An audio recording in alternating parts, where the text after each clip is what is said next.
Sir इस बार चुनाव में हम देख रहे हैं कि एक पर्सनल अटैक्स बहुत हो रहे हैं। लाइक आप पर भी कई बातें बोली गई हैं और आपकी तरफ से भी कुछ लोगों को कुछ बोला गया है।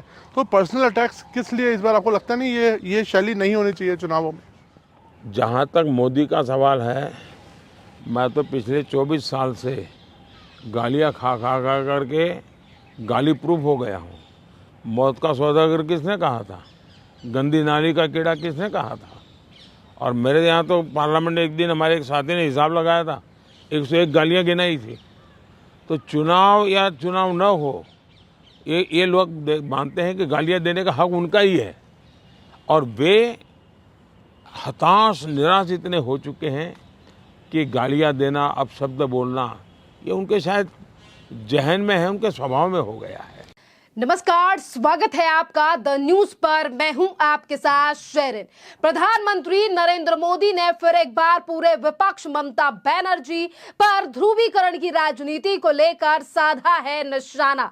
जी हां, जहां एक तरफ लोकसभा चुनाव अब अपने अंतिम चरण की तरफ बढ़ रहा है और इसी अहम चुनाव के मद्देनजर प्रधानमंत्री नरेंद्र मोदी ने कई चैनलों को इंटरव्यू दिए हैं और इसी कड़ी में प्रधानमंत्री नरेंद्र मोदी ने एएनआई को दिया है एक और इंटरव्यू, जिसमें ममता बनर्जी से लेकर केजरीवाल और पूरे विपक्ष के ऊपर साधा है निशाना। जी हां, जिस पश्चिम बंगाल में ममता बनर्जी कहती हैं कि प्रधानमंत्री नरेंद्र मोदी और उनकी पार्टी के लोग हैं बाहरी, आज उसी पश्चिम बंगाल को लेकर प्रधानमंत्री नरेंद्र मोदी ने कही है कई बड़ी बातें कि इस बार भारतीय जनता पार्टी बंगाल में कर रही है काफी ज्यादा अच्छा प्रदर्शन, और जिस तरीके से बंगाल में हुई है वोटिंग भारतीय जनता पार्टी के लिए मिलेगा वहां से अच्छा रिजल्ट, और वहीं टीएमसी इन तमाम चीजों को देखकर हो रही है हताश।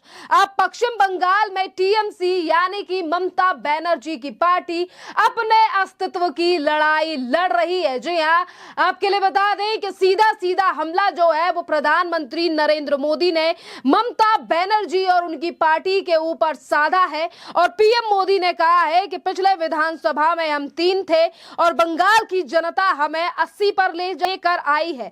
हमें प्रचंड बहुमत जो है वो पिछले विधानसभा में मिला था, और इस बार के लोकसभा चुनाव में भी भारतीय जनता पार्टी पश्चिम बंगाल में काफी अच्छा प्रदर्शन कर रही है, और इस बार जो है वो सबसे अच्छा चुनाव में प्रदर्शन करने वाला राज्य पश्चिम बंगाल है। पश्चिम बंगाल का चुनाव जो है वो इस बार एक तरफा होने वाला है, और इसी का नतीजा सरकार में बैठे लोग, टीएमसी के जो तमाम लोग हैं, इन तमाम ये रिजल्ट देखकर, यानी कि पहले ही जिस तरीके से वोटिंग हुई है, लोगों का मूड है, इसे देखकर आज टीएमसी के लोग जो हैं वो काफी ज्यादा हताश नजर आ रहे हैं। चुनाव से पहले बीजेपी कार्यकर्ताओं को जेल में डाला जा रहा है।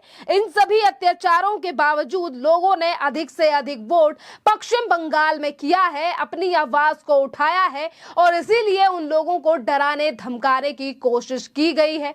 एक तरफ प्रधानमंत्री नरेंद्र मोदी ने पश्चिम बंगाल में भारतीय जनता पार्टी के कार्यकर्ताओं को मारने, पीटने और इसी के साथ महिलाओं के साथ बदतमीजी का मुद्दा जो है वो उठाया है कि किस तरीके से टीएमसी के जो कार्यकर्ता हैं वो वोटरों को डरा रहे हैं। भारतीय जनता पार्टी के कार्यकर्ताओं को डराया जा रहा है, बल्कि उन्हें जेल में भी डाला जा रहा है। इसी के साथ प्रधानमंत्री मोदी ने कहा है कि टीएमसी के लोग और उनके कार्यकर्ताओं की बदतमीजी और उनके डराने के बावजूद भी वहां के मतदाताओं ने काफी ज्यादा जो है वो वोटिंग की है, जिसका रिजल्ट हमें जल्द ही मिलने वाला है। एक तरफ प्रधानमंत्री नरेंद्र मोदी का ममता बनर्जी और उनकी पार्टी को लेकर यह बड़ा हमला, तो इसी के साथ उन्होंने कहा है, जब प्रधानमंत्री नरेंद्र मोदी से यह सवाल पूछा गया कि इन दिनों राजनीति के चलते काफी ज्यादा जो है वो पर्सनल अटैक किए जा रहे हैं, तो प्रधानमंत्री नरेंद्र मोदी ने इस पर जवाब देते हुए कहा कि मैंने तो इतनी ज्यादा गालियां खाई हैं कि अब मैं गाली प्रूफ हो चुका हूं। जी हां, जिस तरीके से प्रधानमंत्री नरेंद्र मोदी के लिए कई बार गालियां दी। 2019 के चुनाव के समय पर मणिशंकर अय्यर ने प्रधानमंत्री नरेंद्र मोदी के लिए मौत का सौदा सौदागर कहा था और इसी तरीके से तमाम विपक्षी पार्टियों के द्वारा प्रधानमंत्री नरेंद्र मोदी को दी गई गालियों का भी जिक्र इस इंटरव्यू के दौरान पीएम मोदी के द्वारा किया गया। पीएम मोदी ने कहा कि गाली खा खाकर मैं गाली प्रूफ बन गया हूं। मौत का सौदागर, नाली का गंदा कीड़ा किसने कहा था? संसद में हमारे एक साथी ने हिसाब लगाया था कि 101 गालियां गिनाई थी। तो चाहे चुनाव हो या ना हो, ये लोग यानी कि विपक्ष मानते हैं कि गाली देने का हक सिर्फ उनका ही है और वो इतने ज्यादा हताश और निराश हो गए हैं कि गालियां देना, अपशब्द बोलना उनका स्वभाव सा बन गया है। देखिए, एक तरफ अगर हम बात करें प्रधानमंत्री नरेंद्र मोदी को गाली देने की, तो जहां एक तरफ कांग्रेस के कई नेता इस लिस्ट में शामिल हैं, तो वहीं दूसरी तरफ कांग्रेस की ही दूसरी पार्टी यानी कि टीएमसी, जो कि कांग्रेस से ही निकली हुई पार्टी है, उसके भी कई नेता हैं जिन्होंने प्रधानमंत्री नरेंद्र मोदी के लिए अपशब्दों का इस्तेमाल किया है।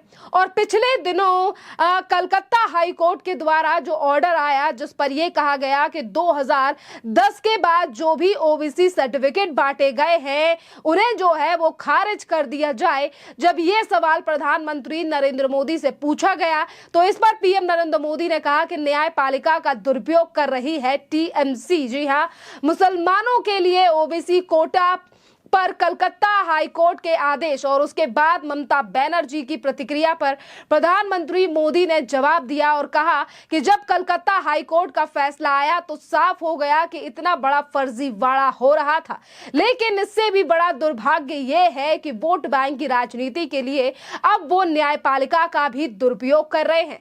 वह स्थिति किसी भी स्थिति में स्वीकार्य नहीं हो सकती है। इसी के साथ उन्होंने कहा है कि ममता बनर्जी और उनकी पार्टी जिस तरीके से न्यायपालिका का दुरुपयोग कर रही है, ये किसी भी काम नहीं आने वाला है, क्योंकि अब पश्चिम बंगाल से धीरे धीरे टीएमसी का अस्तित्व खत्म होता जा रहा है और ये लोकसभा का चुनाव टीएमसी अपने अस्तित्व की लड़ाई यानी कि अपना अस्तित्व बचाने के लिए लड़ रहा है। इसी के साथ प्रधानमंत्री नरेंद्र मोदी ने जो काम किए हैं, यानी कि उनकी सरकार के द्वारा पश्चिम बंगाल से लेकर अन्य राज्यों में जो काम किए गए हैं, वो तमाम काम भी प्रधानमंत्री नरेंद्र मोदी के द्वारा गिनाए गए। और उन्होंने कहा कि इस बार पूरे हिंदुस्तान में बेस्ट परफॉर्मेंस स्टेट कोई होगा तो पश्चिम बंगाल होने वाला है। भारतीय जनता पार्टी को सर्वाधिक सफलता पश्चिम बंगाल में मिल रही है। वहां का चुनाव जो है वो इस बार एक तरफा होने वाला है।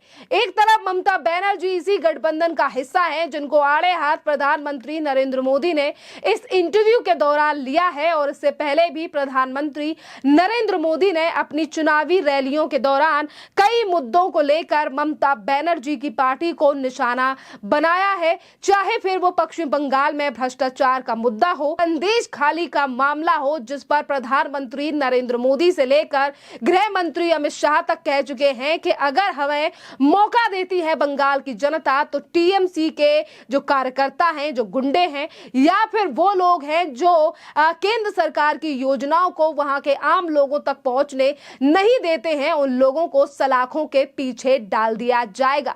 एक तरफ ममता बनर्जी तो वहीं दूसरी तरफ अपने आप को कट्टर ईमानदार बताने वाले मुख्यमंत्री अरविंद केजरीवाल, जो आए दिन ये आरोप लगाते हैं कि प्रधानमंत्री नरेंद्र मोदी ने हमें जेल में डाला, प्रधानमंत्री मोदी ने केजरीवाल को जेल में डाला। इसी तरीके के आरोप जो है वो आम आदमी पार्टी सोशल मीडिया प्लेटफॉर्म से लेकर अपने आंदोलन और अपनी चुनावी रैलियों के दौरान लगाती हुई नजर आती है।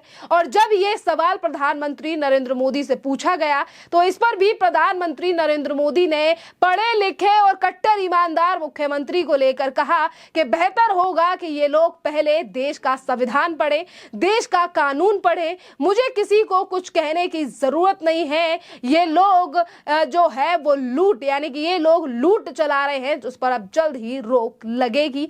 और इसी के साथ एसटी, एससी, ओबीसी और जिस तरीके से अति पिछड़े भाई बहनों को लेकर राहुल गांधी तमाम बड़े वादे करते हैं और ये कहते हैं कि देश को लूटा जा रहा है, लोगों के अधिकार को लूटा जा रहा है। इस पर भी प्रधानमंत्री नरेंद्र मोदी ने कहा कि लोगों को आग्रह करना चाहता हूं कि लोगों को हर तरफ जो है वो देखना चाहिए और भारत के संविधान को कोई नहीं बदलना चाहता और ना ही तो हो रहा है। संविधान की मूल भावना का हनन हो रहा है, संविधान संविधान की मर्यादाओं को तार करके दिखाया जा रहा है, और वो भी अपनी वोट की राजनीति के लिए। जी हाँ, ये तमाम बातें कहकर आज प्रधानमंत्री नरेंद्र मोदी ने राहुल गांधी, ममता बनर्जी और विपक्ष के तमाम नेताओं को आड़े हाथ लिया है, जो ये कह रहे हैं कि आने वाले 4 तारीख को इंडी गठबंधन की सरकार बनेगी। और वही प्रधानमंत्री नरेंद्र मोदी का कहना है कि जनता अपना फैसला ले चुकी है। खैर, लोकसभा चुनाव अब अपने अंतिम चरण की तरफ बढ़ रहा है। आखिरी वोटिंग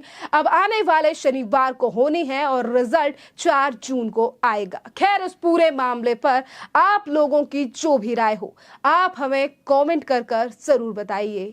धन्यवाद।